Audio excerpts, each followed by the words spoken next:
ದೇವಸ್ಥಾನದಲ್ಲಿ ಅನ್ನಪ್ರಸಾದ ಕಾರ್ಯಕ್ರಮ ನಡೆಯುತ್ತಿದೆ. ಭಕ್ತಾದಿಗಳು ಉಚಿತ ಅನ್ನಪ್ರಸಾದವನ್ನು ಸ್ವೀಕರಿಸ ವಿನಂತಿ.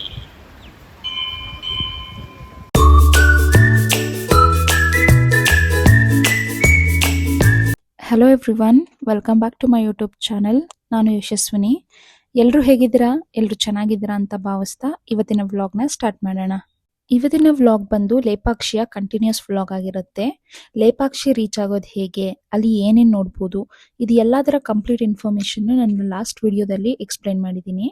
ನೀವೇನಾದರೂ ಹೊಸದಾಗಿ ನನ್ನ ಚಾನಲ್ನ ನೋಡ್ತಿದ್ರೆ ಆ ವಿಡಿಯೋನ ಲಿಂಕ್ ಮಾಡಿರ್ತೀನಿ, ಪ್ಲೀಸ್ ಒಂದ್ಸಲ ಚೆಕ್ ಮಾಡಿ. ಇವತ್ತಿನ ವ್ಲಾಗ್ನಲ್ಲಿ ನಾವು ದಕ್ಷಿಣ ಭಾರತದ most famous historical and spiritual temple ಆದ ಲೇಪಾಕ್ಷಿಯ ಶ್ರೀ ವೀರಭದ್ರ ಸ್ವಾಮಿ ಟೆಂಪಲ್ನಲ್ಲಿ ಇದ್ದೀವಿ. ಯೂಶಲಿ ನಾವು ಟೆಂಪಲ್ ಅಂದರೆ ದೇವರ ದರ್ಶನ ಮಾಡಿ ಹೊರಗೆ ಬರ್ತೀವಿ. ಆದರೆ ಲೇಪಾಕ್ಷಿ ಆ ಥರದ ಪ್ಲೇಸ್ ಅಲ್ಲ. ಇಲ್ಲಿ ಪ್ರತಿಯೊಂದು ಕಲ್ಲಿನಲ್ಲೂ ಒಂದು ಸ್ಟೋರಿ ಇದೆ, ಪ್ರತಿಯೊಂದು ಕಂಬದಲ್ಲೂ ಒಂದು ರಹಸ್ಯ ಇದೆ, ಪ್ರತಿಯೊಂದು ಶಿಲ್ಪದಲ್ಲೂ ಕಲಾವಿದರ ಅದ್ಭುತ ಪ್ರತಿಭೆ ಅಡಗಿದೆ.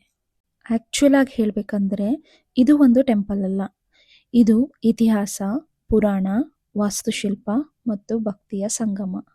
ಇವತ್ತಿನ ಈ ವ್ಲಾಗ್ನಲ್ಲಿ ನಾವು ದೇವಸ್ಥಾನದ ಕಂಪ್ಲೀಟ್ ಹಿಸ್ಟ್ರಿ, ವೀರಭದ್ರ ಸ್ವಾಮಿಯ ಮಹಿಮೆ, ವರ್ಲ್ಡ್ ಫೇಮಸ್ ಹ್ಯಾಂಗಿಂಗ್ ಪಿಲ್ಲರ್, ಒಂದೇ ಕಲ್ಲಿನಲ್ಲಿ ಕೆತ್ತಿದ ಬೃಹತ್ ನಂದಿ, ಅದ್ಭುತ ನಾಗಲಿಂಗ, ದೇವಸ್ಥಾನದಲ್ಲಿ ಸಿಗುವ ಅನ್ನಪ್ರಸಾದ, ಈ ಎಲ್ಲದರ ಕಂಪ್ಲೀಟ್ ಇನ್ಫಾರ್ಮೇಷನ್ನ ತಿಳ್ಕೊಳ್ಳೋಣ. ಹಾಗಾಗಿ ಈ ವಿಡಿಯೋನ ಕೊನೆವರೆಗೂ ನೋಡಿ, ಎಲ್ಲೂ ಕೂಡ ಸ್ಕಿಪ್ ಮಾಡಬೇಡಿ. Come let start the video. ನಾನು ಲಾಸ್ಟ್ ವಿಡಿಯೋದಲ್ಲಿ ಹೇಳಿದ ಹಾಗೆ ಲೇಪಾಕ್ಷಿ ವೀಕೆಂಡ್ ರೋಡ್ ಟ್ರಿಪ್ಗೆ ಒಂದು ಪರ್ಫೆಕ್ಟ್ ಡೆಸ್ಟಿನೇಷನ್. ದೇವಸ್ಥಾನದ ಎಂಟ್ರೆನ್ಸ್ ಹತ್ರ ಬರ್ತಿದ್ದಂತೆ ದೇವಸ್ಥಾನದ ಗೋಪುರ, ತಂಪಾದ ವಾತಾವರಣ, ಮಂಗಗಳು, ಅಲ್ಲಿ ಕೂತ್ಕೊಳ್ಳೋಕೆ ಅಂತ ಮಾಡಿರುವಂಥ ಜಾಗ, ಇದೆಲ್ಲ ಕೂಡ ಕಣ್ಣಿಗೆ ಬೀಳುತ್ತೆ.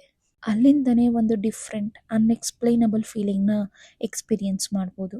ಇನ್ನು ದೇವಸ್ಥಾನದ ಎಂಟ್ರೆನ್ಸ್ನಲ್ಲಿ ಎದ್ದು ಕಾಣುವ ಗೋಪುರ ಒಂದು ಕಡೆಯಾದರೆ, ದೇವಸ್ಥಾನದ ಇತಿಹಾಸನ ಇಂಗ್ಲಿಷ್, ತೆಲುಗು, ಹಿಂದಿ ಭಾಷೆಗಳಲ್ಲಿ ಕಲ್ಲಿನ ಮೇಲೆ ಬರೆದಿರೋದನ್ನ ಕೂಡ ನಾವು ನೋಡಬಹುದು.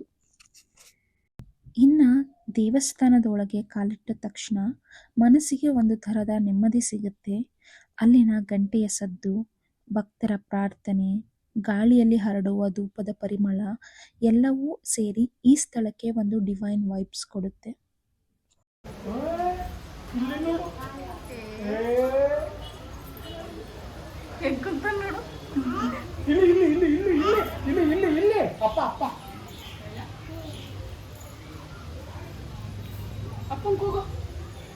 ಈ ದೇವಸ್ಥಾನ ಸರಿಸುಮಾರು 500 ವರ್ಷಗಳ ಹಿಂದೆ ನಿರ್ಮಾಣವಾಗಿರುವಂಥದ್ದು. ಈ ದೇವಸ್ಥಾನ ಇಂದಿಗೂ ತನ್ನ ವೈಭವವನ್ನು ಅದೇ ರೀತಿ ಉಳಿಸ್ಕೊಂಡಿದೆ.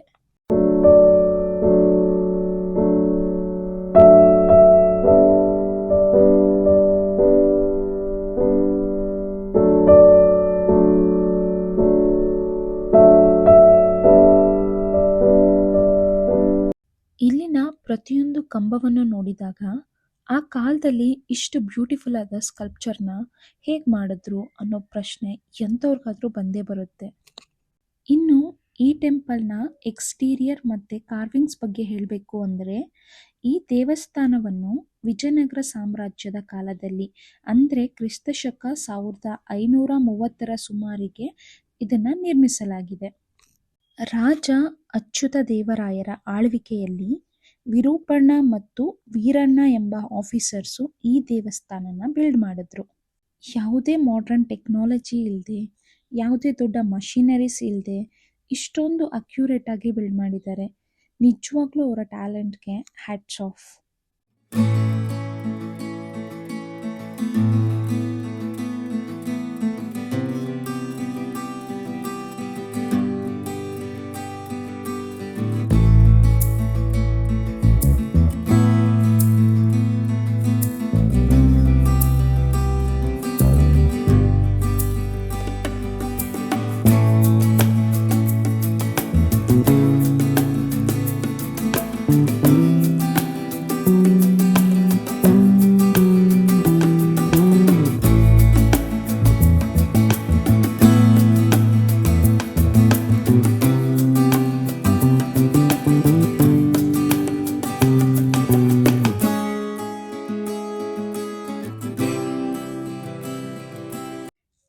ದೇವಸ್ಥಾನ ಜಸ್ಟ್ ಟೂರಿಸ್ಟ್ ಸ್ಪಾಟ್ ಅಲ್ಲ, ಇದು ನಮ್ಮ ಇತಿಹಾಸದ ಜೀವಂತ ಸಾಕ್ಷಿ.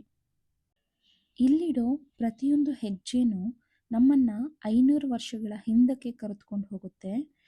ಜೊತೆಗೆ ಹೊರಗಿಂದ ದೇವಸ್ಥಾನ ಎಷ್ಟು ಸುಂದರವಾಗಿ ಕಾಣುತ್ತೋ, ಒಳಗೆ ಬಂದ ನಂತರ ಕೂಡ ಅದರ ವೈಭವ ಇನ್ನೂ ಹೆಚ್ಚಾಗಿ ಕಾಣುತ್ತದೆ. ಸುತ್ತಲೂ ನೋಡಿದರೆ ದೊಡ್ಡ ದೊಡ್ಡ ಕಲ್ಲಿನ ಕಂಬಗಳು, ಅದರ ಮೇಲಿನ ಮೈನ್ಯೂಟ್ ಕಾರ್ವಿಂಗ್ಸ್, ಪ್ರತಿಯೊಂದು ಸ್ಕಲ್ಪ್ಚರಲ್ಲೂ ಅಡಗಿರೋ ಕಥೆಗಳು, ಇವೆಲ್ಲ ಮತ್ತೊಂದು ಯುಗಕ್ಕೆ ಕರೆದೊಯ್ಯುತ್ತೆ.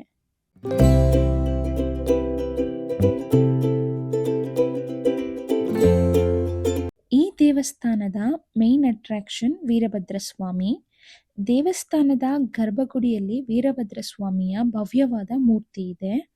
ಅದರ ಕಣ್ಣುಗಳು, ಆಯುಧ, ಅಲಂಕಾರ ಇವೆಲ್ಲ ಪಾಸಿಟಿವ್ ವೈಬ್ಸ್ ಮತ್ತು ಪಾಸಿಟಿವ್ ಎನರ್ಜಿನ ಕೊಡುತ್ತೆ.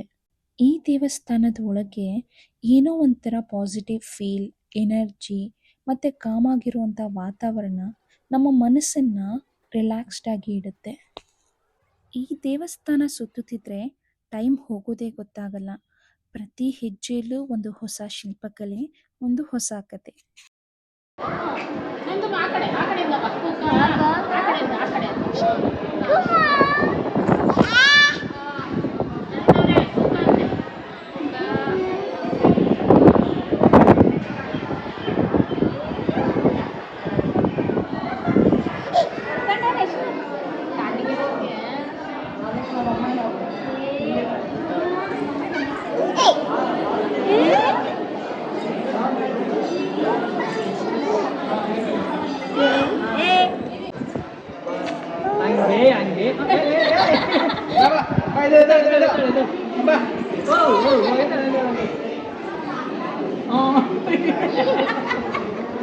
ಯೋಗ ಮಾಡ್ತಾ ಇದೆಯಮ್ಮ.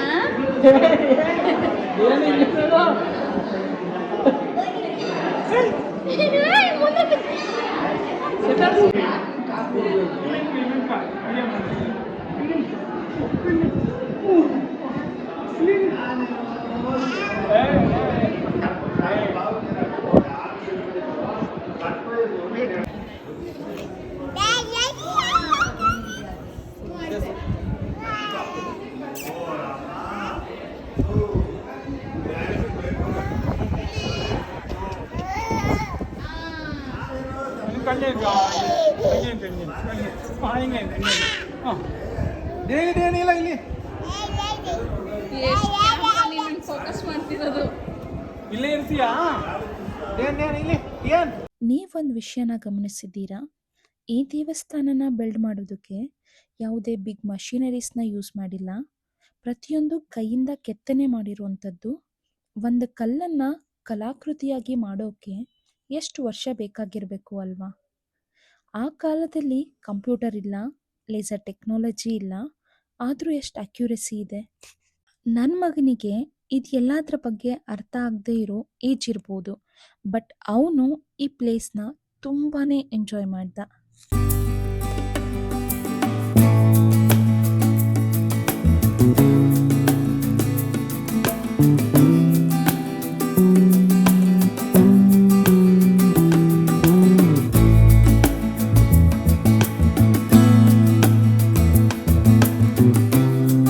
ಇನ್ನು ಲೇಪಾಕ್ಷಿಯ ಮತ್ತೊಂದು ಹೈಲೈಟ್ ಅಂದರೆ ಹ್ಯಾಂಗಿಂಗ್ ಪಿಲ್ಲರ್.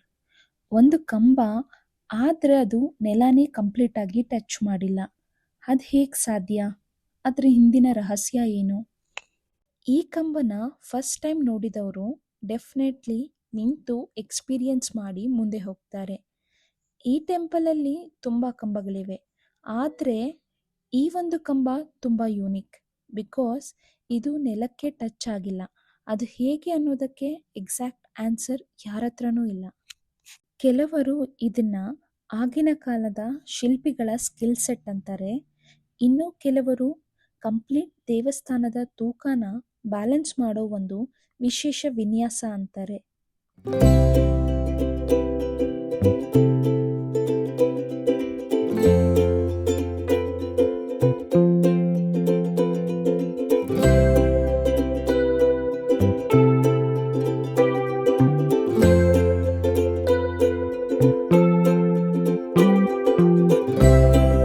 ಇಲ್ಲಿ ಯಾವುದೇ ಕಂಬವನ್ನು ಅತಿ ಸೂಕ್ಷ್ಮವಾಗಿ ಅಬ್ಸರ್ವ್ ಮಾಡಿದ್ರೆ ಒಂದೇ ಥರದ ವಿನ್ಯಾಸ ಕಾಣೋದಿಲ್ಲ. ಪ್ರತಿ ಕಂಬನೂ ತನ್ನದೇ ಆದ ವಿಶೇಷತೆಯನ್ನು ಹೊಂದಿದೆ. ಕೆಲವೆಡೆ ದೇವರ ಮೂರ್ತಿಗಳು, ಕೆಲವೆಡೆ ನೃತ್ಯ ಭಂಗಿಗಳು, ಇನ್ನೂ ಕೆಲವೆಡೆ ಯೋಧರ ಚಿತ್ರಣಗಳು.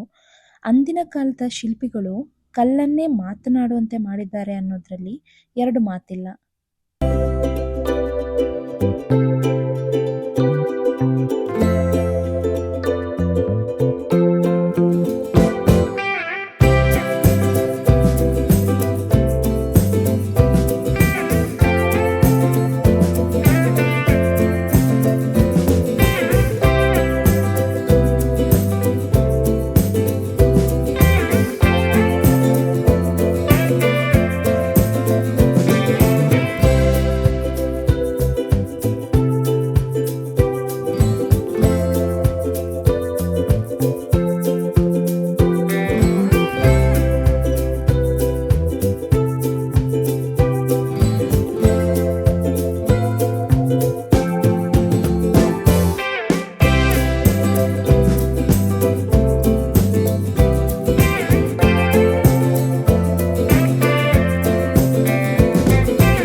ಇನ್ನು ಈ ದೇವಸ್ಥಾನದ ಮತ್ತೊಂದು ಅಟ್ರಾಕ್ಷನ್ ಅಂದ್ರೆ ನಾಗಲಿಂಗ.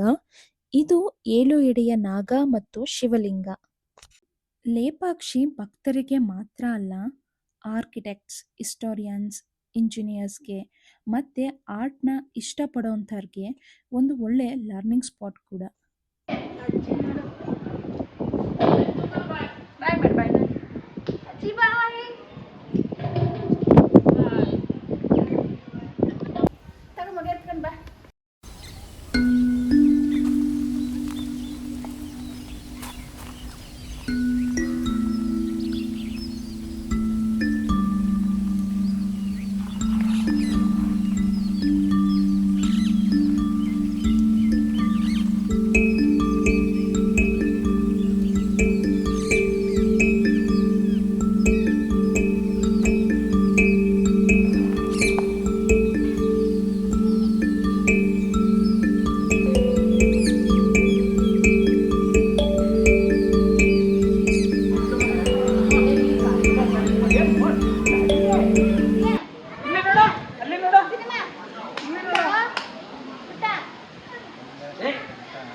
ಈಗಂತೂ ಇದು ಫೋಟೋಗ್ರಫಿ, ವಿಡಿಯೋಗ್ರಫಿ ಮಾಡೋರ one of the best spot ಆಗಿದೆ.